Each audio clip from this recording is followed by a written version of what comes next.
오늘은 제 단골집 여기 한식 먹방 한식 뷔페.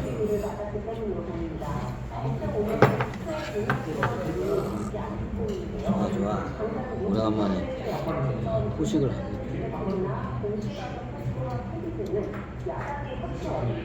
가성비가 제가 앞으로 최소한 어떻게 급식소라고 해요. 이게 어디든지 요 정도 이상의 최소한 이 정도 이상의 퀄리티를 식사를 무상으로 제공할 수 있을 거예요. 제 공약이 그래요. 공유경제 사회를 가는데 의식주가 먼저 해결해야 돼요. 의식주가 돈이 없어도 해결해야 돼요.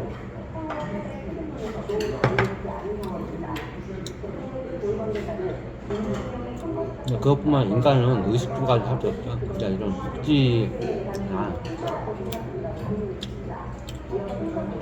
원래 이게 지금 어느 시스템을 갖다 제가 카페에서냐 로마 시스템을 카페. 자, 이게 단계적으로 실질화를 가는 데 있어서 로마 시스템을 제가 카페. 예전에 있었던 거예요. 로마에서는 그랬나요? 예전 로마가 시민권이 있으면 의식주가 다 어떻게 해요? 국가에서 무상으로 다 해결돼요. 고대 로마. 정확히 따지자면 나중에는 그게 이제 사유제가 되고 이제 저거가 안 되고 고대 예전에 로마의 초기 정복 사업 때는 어떻게 해요? 국가에서 시민한테 의식주를 갖다 제공을 해요. 이게 뭐 저기 이미 예전에 로마 시대에 있어. 이게 한 단계의 공유경제사예요. 예전에 로마 강의를 했죠. 예전에는 그냥 같이 한 저기 그 도시 국가라고 도시 국가다 이거 부족 국가야.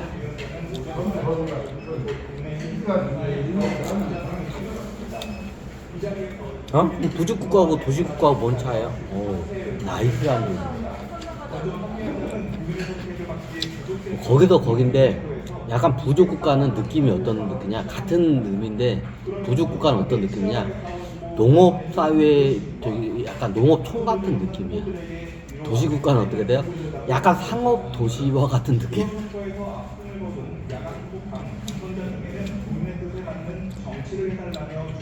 자, 어떤 느낌인지 알겠죠? 왜 예전에는 그리스나 터키나 이탈리아 쪽에 보면 해안가에 어떻게 돼요? 상업을 중심으로 한 부족 국가들이 형성이 돼요. 나중에 성까지 쌓여요. 예전에는 우리가 뭐 저기 이게 보면 그리스에 나오는 여러 가지 뭐 저기 도시 국가가 있잖아요. 자, 이게 부족 국가예요.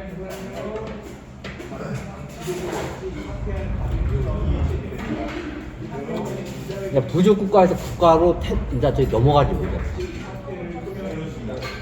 이해가 되냐? 그러면 부족 국가와 국가는 제가 강의를 했어요.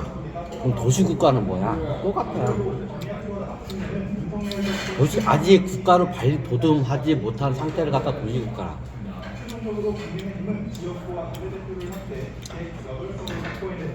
근데 어떻게 돼요? 윗집이 돼 있고 상업을 중심으로 해서 발달을 해요.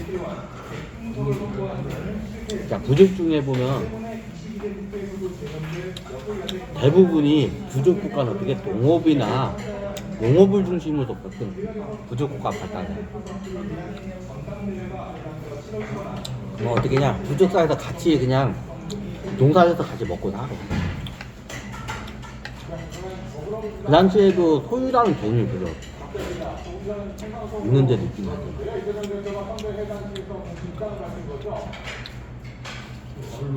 총선이 끝나가지고 저기 뭐냐 민주당이 압승을 했다고 하네요.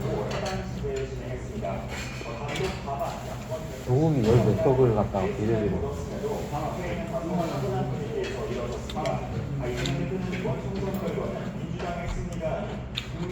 근데 조국 쪽하고 민주당하고만 해도 개헌이 감당하고 제가 잘 몰라요.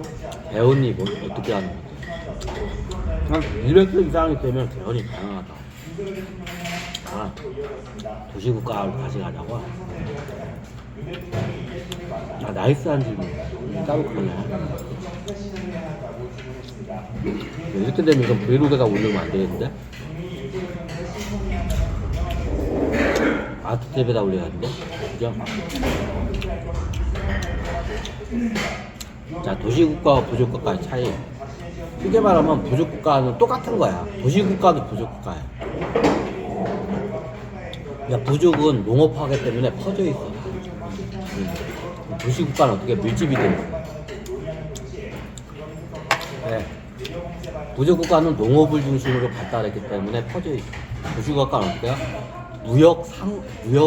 무역이라고 하는데 무역을 통해서 발달한 부족국가를 갖다 도시국가. 그러면 농업을 하게 되면 퍼져 있어요. 왜? 땅에서 이제 여러 군데 퍼져 있어야 농사를 지니까. 그죠? 근데 무역을 하게 되려면 어떻게 해요? 따닥따닥 붙어 있어요. 서로 이렇게 교역을 하려면. 시장이 있어야죠. 시장과 항구를 중심으로 발달해요. 이게 도시국가예요. 서양에서는 부족국가라 그러면 아주 고대 이집트의 그 도시국가를 하는데 좀 정의를 좀 잘못해서 박사한테 그것도 부족국가예요. 그러니까 국가로 발돋움하기 전에는 어떻게 포도국가예요. 왜냐면 고대 그리스나 이태리 쪽이나 다 어떻게 돼요? 시족 아니면 부족이나 아니면 부족국가 많이 올라가면 부족국가까지야. 이게 설명했죠. 그럼 누가 부족국가로 이렇게 태동을 하냐? 자, 이게 무역을 통해서 동양에서 청동기 무기가 들어와요. 화살촉이나 창촉이 보통 들어와요. 검 같은 게 들어오는데 검은 비싸서 안 들어오고 대부분 창촉이 들어와요. 네, 검은 금속 이만큼이 들어가요. 그죠? 금속 이만큼 비싸. 근데 창은 어떻게 돼요? 창촉만 있습니다. 그러니까 뒤는 막대기야. 나무는 그냥 해가지고 여기다 묶으면 돼. 자, 이게 예전 스파르타를 보면 스파르타의 상징성이 뭐냐? 팔랑크스라고 했나? 팔랑크스 맞나? 창을 팔랑크스 잘라야 옛날 고대는 팔랑크스 잘라고 있어. 자, 검을 거의 못 써요. 검은 지도자들이나 주의용으로 좀 써. 왜 검을 못 쓸까요? 이유는 간단해요. 비싸. 창이 싸. 자, 예전에는 청동기를 못 만들었어. 청동을 그리스에서 못 만들었어.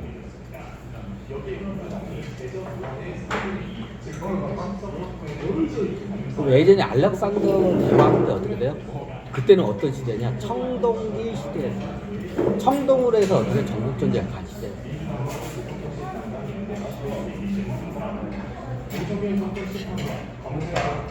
청동기가 언제 되냐? 이게 그 일단 해안가에 있는 도시 국가일수록 청동기를 빨리 받아들여요.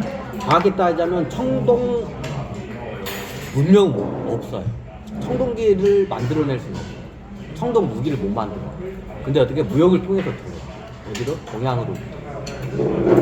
보통 초기에는 중국에서 들어오고 나중에는 인도 쪽에서 들어와요. 아마 이게 이 유물을 보면 알 거예요. 이쪽 그리스 쪽이나 터키 쪽에서 보면 여기는 한참 후에 청동기를 만들 수 있는 기술이 이제 들어와요. 근데 청동 무기는 일찍이 어떻게 돼요? 무장이 돼요. 왜? 무역을 통해요.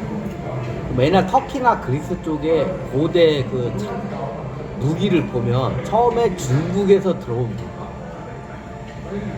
청동기는 녹이 안 쓰기 때문에 오래 보존이 돼요. 그러니까 이게 초기에 청동 그 유물이 발견이 돼요. 그리스 쪽이나 터키 쪽에서. 그러니까 자기네들이 만든 거예요. 무역으로 들어온 거예요. 초기에는 어디서 들어와요? 중국에서 들어와요. 왜? 그쪽에서 만든 거예요. 근데 나중에는 어떻게 인도에서 들어와요. 이유는 간단해요. 초기에는 인도도 중국에서 사들였어. 청동 무기를. 대부분 창 초기야. 화살촉도 못 써. 왜 비싸기 때문에. 잘못 쏘면 이게 하나 날아가면 저쪽 날아가면 어떻게 돼? 적극으로 화살촉 하나가 날아가면 청동기 이만큼 요만한 화살촉 비싸. 그래서 그건 뭐야?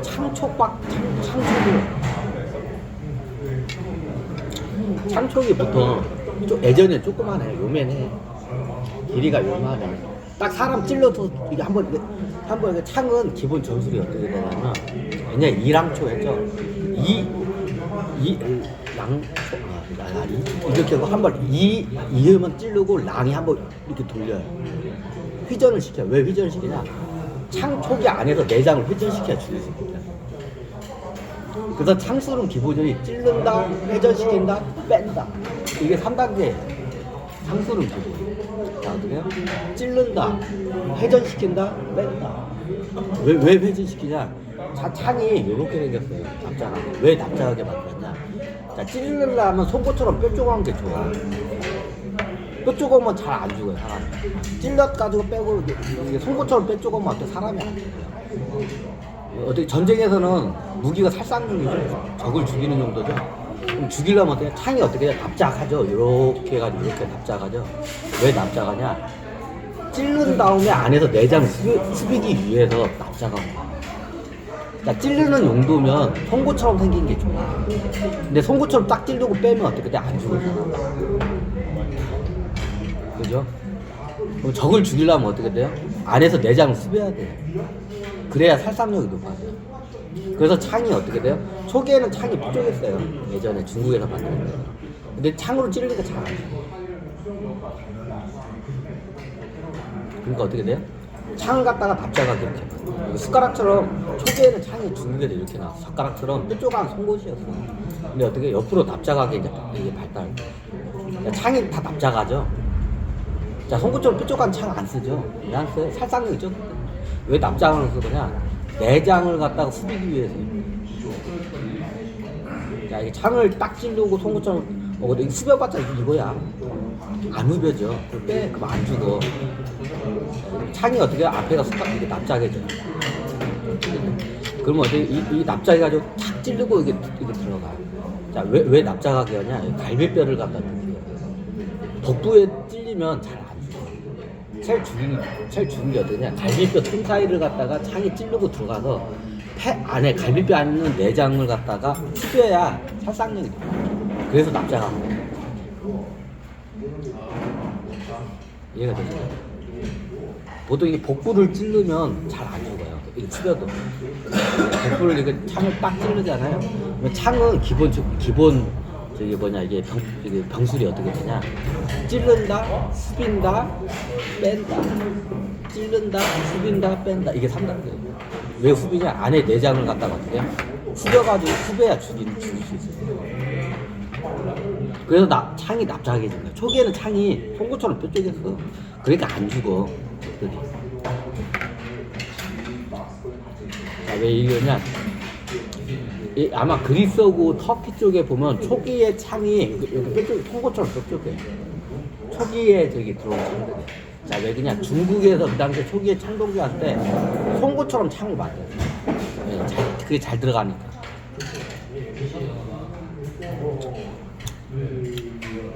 이게 초기에 들어온 거예요. 옛날 저기 박물관 보면 청동 무기 중에 송곳처럼 뾰족한 창이 있어요. 이게 청동기 초기 때 나온 창이에요. 중국에서 그게 만들었어요. 근데 나중에 보니까 잘 안 죽으니까 어떻게 창을 갖다가 납작하게 만들어요. 내장을 쓰기 용도야. 그래야지. 그러면 나중에 들어오는 게 어떻게 되냐? 납작해져. 납작한 게 나중에. 박물관 가는 이슬람가 보거든요. 중국에서 들어온 거, 초기에 중국에서 들어온 거는 송곳처럼 뾰족해. 청동 창 초기. 그 다음에 어떻게 해? 납작해져. 약간 화살촉처럼 이렇게 그렇게 따지면 십자선으로 만들게 되면 갈비뼈 틈 사이를 보여요. 왜 이게 납작하냐? 자, 이게 숟가락 있죠? 갈비뼈 틈 사이가 있어요. 그러면 창을 찌를 때 어떻게 이렇게 안 찔러요? 창을 잡을 때 이렇게 잡아요. 이렇게 찔러야 돼. 그러니까 왜 그냥 갈비뼈 틈 사이를 갖다가 어떻게 창을 쑤시고 들어가요. 자, 이렇게 되면 갈비뼈 틈 사이를 못 뚫어요. 갈비뼈가 그러니까 창수는 기본이 찔릴 때 이렇게 찔려요. 이렇게. 보통 우리가 영화 같은 데 보면 창을 이렇게 들죠. 그 고증이 잘못된 거예요. 창은 이렇게 들어야 돼요. 납작하게 들어야 돼요. 왜? 갈비뼈 틈 사이를 뚫어야 하면 납작하게 들어요. 갈비뼈 결 모양대로 이렇게 들어가지고 찔러야 돼요. 요 갈비뼈 사이를 뚫고 들어요. 그 다음에 어때요? 갈비뼈 안으로 들어가고 그 다음에 이걸 갖다가 후벼요. 요걸 후벼요. 그럼 어떻게 안에 폐장이죠. 폐장 같은데 후비면 어떻게 돼요? 사람이 숨을 못 쉬어서 죽어요. 피가 들어가요. 살상력이 들어가요.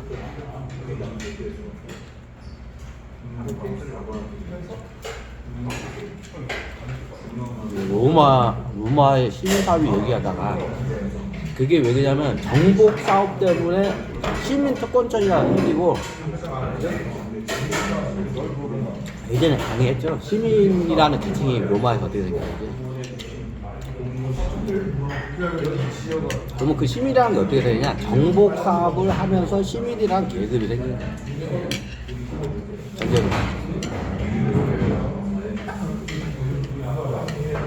역사적으로 우리가 보면 알렉산더 때 어떻게 정확히 그때 청동기가 들어왔어요. 청동기가 그때는 굉장히 일찍 들어왔어요. 예전에 우리가 생각보다 무역이 예전에 굉장히 발달했어요. 그 대신 가격이 비싸. 예를 들면 중국에서 예전에 창촉을 하나 사잖아요. 그러면 그걸 갖다가 그리스나 그리스 쪽에다 팔잖아요. 1000배 이상이에요. 자, 중국에서 산 거에 1000배 이상으로 파. 그리스 쪽에서. 무역이 활발했어요. 근데 가격이 굉장히 많이 뛰어. 그러니까 중국에서 예를 들어서 창촉 하나를 갖다가 10만원 주고 샀어. 예를 들어서 무기 하나를 10만원 주고 샀어. 중국에서. 그럼 어떻게 해요? 저기 옛날 그리스로 가자면 어떻게 돼요? 1억 원이 넘어요. 남는 장사요?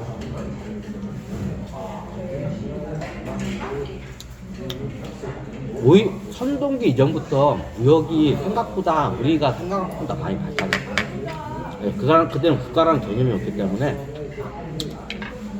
무역에 저기 어떻게 그 관벽이 좀 관세나 관벽이 없기 때문에 자율이 돼. 근데 항해소가 조선소에 났기 때문에 굉장히 위험했어요. 한번 저기 무역을 한번 갔다 오면 떼부자가 돼요. 자, 천배장사하는데 떼부자가 안 될 수가 없죠. 한 번 갔다 오면 떼부자가 돼요. 근데 가다가 죽는 경우가 많아요. 그래서 예전 연하 없이 어떻게 무역을 하려고 했던 거예요. 전체 돈을 많이 벌어요. 중국에서 화살촉 10만원에 사서 한 개를 사가지고 1억 원 넘게 팔아봐. 한 번 갔다 오면 떼부자 돼. 예전에는 가지도 않았어요. 예전에 어떻게 중국에서 저기 화교 예술이 어떻게 중국에서 돈을 벌어서 소문을 듣고 화살촉을 사요. 그리고 예전에 저 터키 쪽이나 터키 쪽이야. 보통 터키가 많이 팔아요. 터키까지 가가지고 이걸 1000배 주고 팔아먹어. 그럼 어떻게 안 돌아와요? 거기서 눌러 살아요.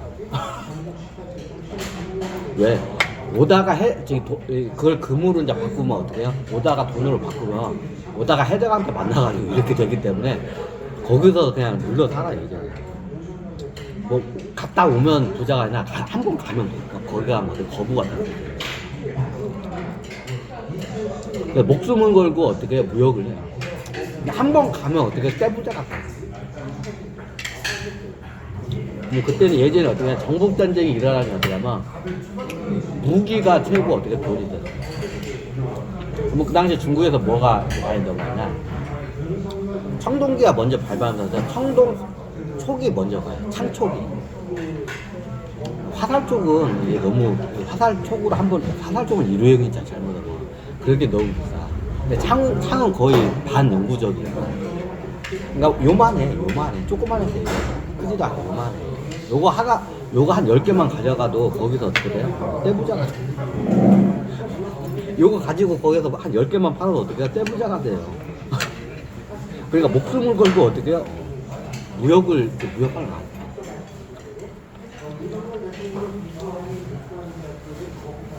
예전에 터키나 그리스, 이태리 쪽에서 이쪽에서 어떻게 해요? 청동을 만드는 기술을 한참 따져요. 근데 청동 무기는 어떻게 해요? 굉장히 일찍이 이거 갖다가 무장을 해.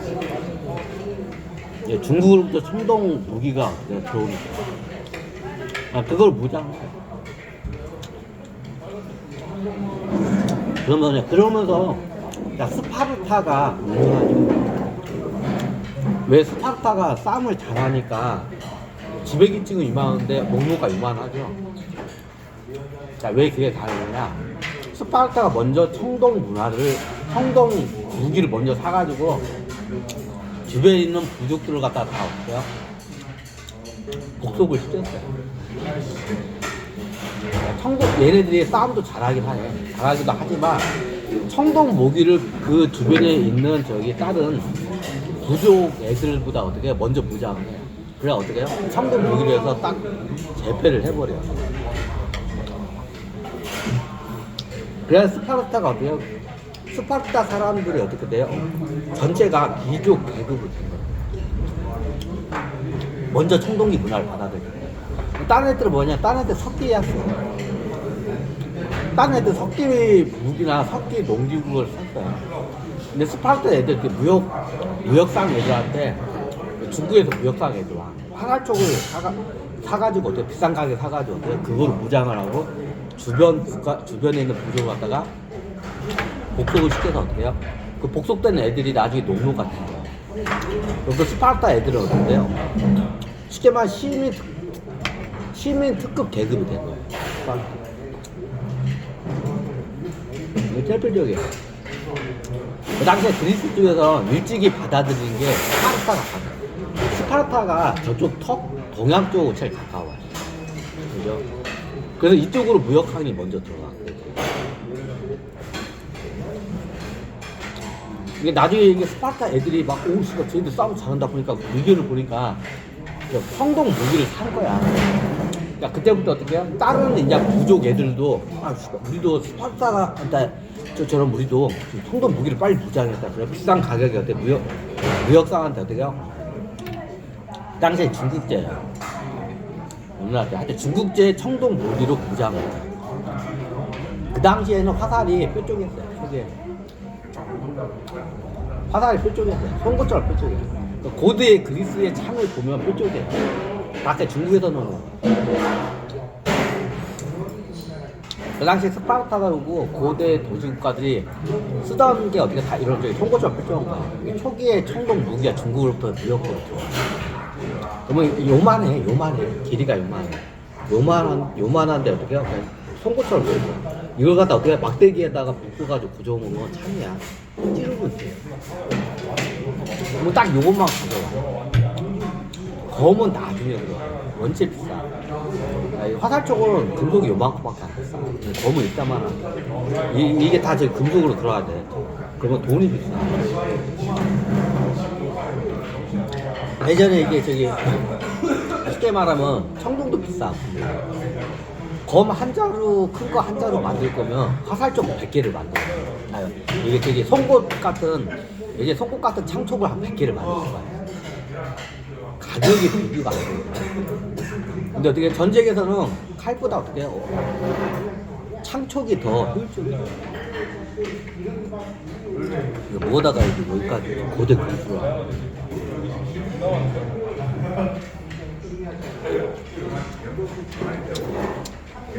그 당시에 터키도 그렇고 이쪽에 지중해계 문화권에서 청동으로 일찍이 무장한 애들이 나중에 어떻게 해요? 부족 국가로 다 주변의 부족들을 다 복속시켜가지고 부족 국가로 다 급부상.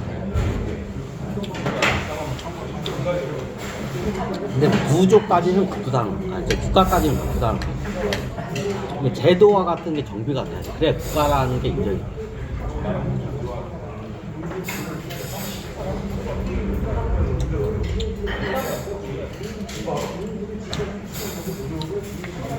나중에 청동을 이게 무기를 만들 수 있는 거는 한참 있다 들어가요. 왜? 그 당시에는 그닥 필요성을 못 느꼈어요. 왜? 무역사한테 사면 되니까. 무역사한테 어떻게 해요? 이거 저기 창촉을 사면 돼야. 그럼 그 창촉을 비싼 주게 사고 어떻게 해요? 그걸로 저기 전쟁을 해서 하면 돈을 많이 벌죠. 노예도 많이 생기고 영토도 많이 생기고, 그리고 거기 있는 물건 금이나 다 뺏으면 어떻게 돈이 많이 생기죠.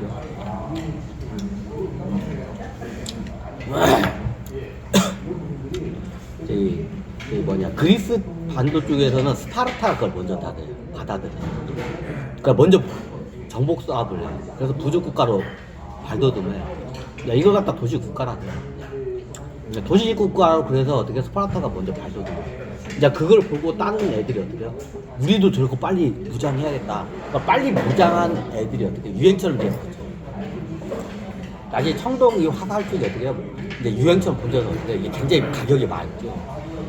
이걸 먼저 받아들인 부족 애들이 어떻게 주변을 갖다 정복을 해. 이게 우리가 알고 있는 고대 그리스와 이태리의 어떻게 고대의 도시국가의 발발이 이게 이제 청동이 들어올 때는 고만고만했다. 부족사회나 시족사회에서 이게 들어오니까 이거 정복사업을 하는데 도시국가로 이제 발돋. 역사 사사에 안 나와요. 자, 도시국 저기 고대 저기 그 이집트도 비슷해. 이집트가 먼저 받아들여요. 동양 문명을 지중해에서 제일 빨리 받아들인 게 이집트예요. 이집트는 자주 왕래를 해. 동양 쪽. 이집트도 빨리 받아들여요.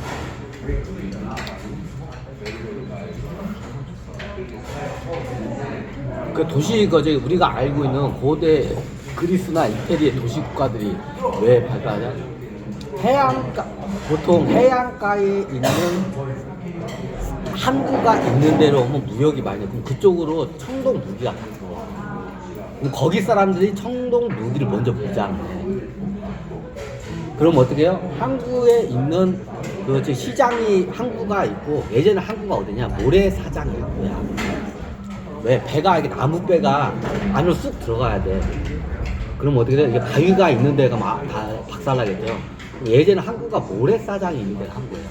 그럼 물때가 들어올 때 그때 쑥 들어가. 그러면 나무 배가 모래에 딱 박으면 어떻게 해요? 파손이 안 되죠. 그럼 물이 싹 빠지면 그때 이제 내려가지고 어떻게 해요? 이제 물자를 내서 무역을 해요. 예전에 무조건 항구가 모래가 있었어요. 모래가 없으면 항구가 안 돼요. 이제 우리 트로이의 목마 할 때 그 트로이가 있잖아요. 트로이도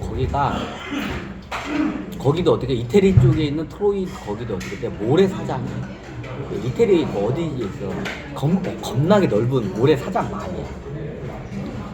거기에 있으니까 어떻게 해요? 항구야 그게. 모래사장이 있어야 항구예요. 모래사장이 없으면 항구가 형성이 안 돼. 고대시대 때는 천연적인 항구예요. 근데 만까지 있으면 이제 그럼 거기에서 시장이 형성이 돼. 무역이 내륙으로 들어가는 이제 저기 이런 시장 같은 게 거기서 교역이 돼. 항구예요. 그럼 그 시장을 중심으로 해서 어떻게 해요? 사람들이 몰리게 돼 있죠. 그럼 거기서 어떻게 이제 부족 비슷하게 상업 부족으로 이제 발발해요. 시장을 중심으로. 예전에 그러다가 어떻게 청동 무기가 중국에서 무역을 통해서 청동 어떻게 무기가 들어와요. 그러면 어디로 들어와요? 항구로 들어와요. 끌고 갈까요?